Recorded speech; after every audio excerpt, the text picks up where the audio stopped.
Good morning students, myself Aarti from Bajrang विद्या मंदिर school.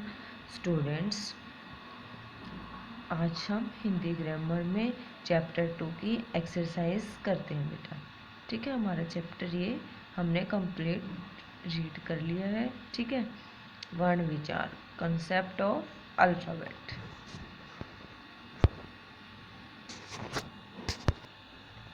देखो बेटा, क्वेश्चन नंबर 1, वर्ण किसे कहते हैं, इसके कितने भेद हैं। वर्ण क्या है बेटा? भाषा की सबसे छोटी ध्वनि को हम वर्ण कहते हैं। वर्ण के 2 भेद हैं। कौन कौन से भेद हैं वर्ण के? स्वर और व्यंजन। स्वर और व्यंजन। स्वर कितने होते हैं? 11 और व्यंजन कितने होते हैं? 33। ठीक है। क्वेश्चन नंबर 2, शब्द किसे कहते हैं? वर्णों के सार्थक समूह को हम शब्द कहते हैं। जैसे हम किसी शब्द को लिखते हैं, देखो सकड़, हम सड़क को सकड़ लिखेंगे तो फिर वो प्रॉपर वर्ड नहीं है ना। इसलिए जो शब्द, जो सार्थक समूह हो शब्द वर्णों का, जैसे वन उप रोंग है और उपवन सही है, इसका मीनिंग निकलता है। ठीक है, सार्थक है ये मीन्स। नेक्स्ट, संयुक्त व्यंजन से आप क्या समझते हैं? संयुक्त व्यंजन जो 2 व्यंजनों के मेल से बने हैं उन्हें संयुक्त व्यंजन कहते हैं। ठीक है, अक्ष, त्र, ज्ञ और श। ठीक है, संयुक्त व्यंजन है। ठीक है, ये 4 हमारे बेटा संयुक्त व्यंजन है। जैसे अक्षय को क्या हम कैसे लिख सकते हैं तोड़ के? देखो इसमें 2 व्यंजन है, क और श। त्र में त और र, ये 2 व्यंजन है त्र में। नेक्स्ट क्वेश्चन, वाक्य किसे कहते हैं? वाक्य शब्दों के सार्थक मेल को हम वाक्य कहते हैं।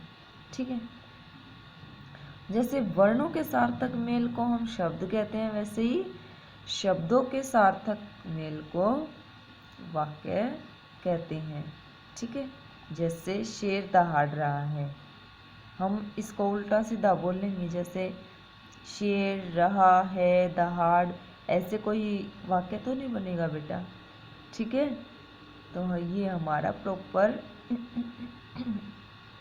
तरीके से सार्थक ढंग से मेल हुआ है, शेर दहाड़ रहा है। ठीक है,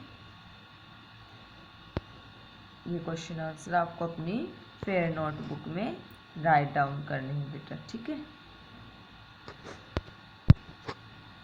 देखो अब हम आगे एक्सरसाइज करते हैं।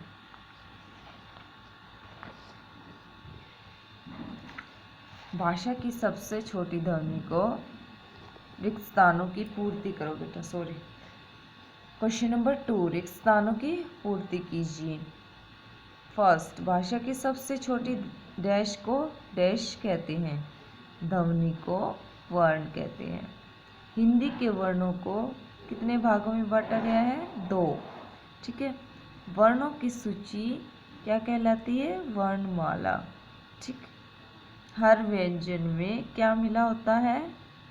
अ मिला होता है। ठीक है, क्वेश्चन नंबर 3, ड और ड का सही प्रयोग करके शब्द पूरा करो। ड अंक की बिंदी, ड आ डंडा। ठीक है, प पे लिखा हुआ था यहाँ पर तो ड लगा दिया हमने। ठीक है, यहाँ पर सड़क डाकिया, ड आ जाएगा इसमें। ठीक है, दिए गए शब्द समूहों पर देखो बेटा, अंक की बिंदी, इसको क्या बोलेंगे हम?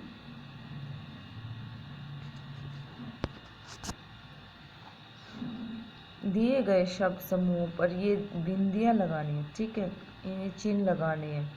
इसको हम क्या बोलेंगे? अनुस्वार, और इसको अनुनासिक। ठीक है, जैसे गांव, गांव में तो ये आएगा अनुनासिक। ठीक है, बंदर में अनुस्वार। और क के ऊपर ये चंद्र बिंदु आएगा और सांप के ऊपर भी चंद्र बिंदु आएगा। इसको हम क्या कहते हैं? अनुनासिक। ठीक है। मंदिर, इस पर बिंदी आएगी मंदिर के ऊपर। ठीक है। इसको हम अनुस्वार कहते हैं। नेक्स्ट क्वेश्चन, दिए गए वाक्यों में से उद्देश्य और विधेय छांट कर लिखिए।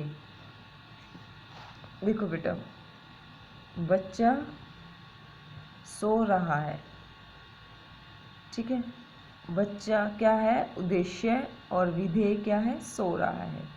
ठीक है। उद्देश्य हमारा जो संज्ञा होगी इसमें, वो उसको हम उद्देश्य कहेंगे, जिसके बारे में कहा जा रहा है, और जो कहा जा रहा है उसको हम विधेय में लिख देंगे। ठीक है।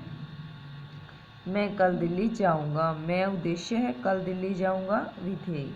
लोमड़ी उद्देश्य, लोमड़ी चालाक जानवर है, चालाक जानवर है विधेय।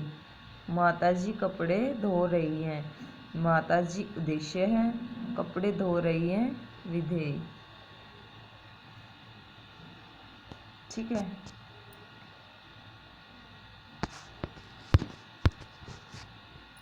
ये है लगा लेना बेटा। ठीक है। यहाँ पे देखो बेटा, ये हमारी एक्सरसाइज कंप्लीट हो चुकी है, और हमें एक्सरसाइज तो बुक में फिल करनी है, और अपने ये क्वेश्चन आंसर अपनी फेयर नोटबुक में राइट डाउन करने। ठीक है। Okay, thank you.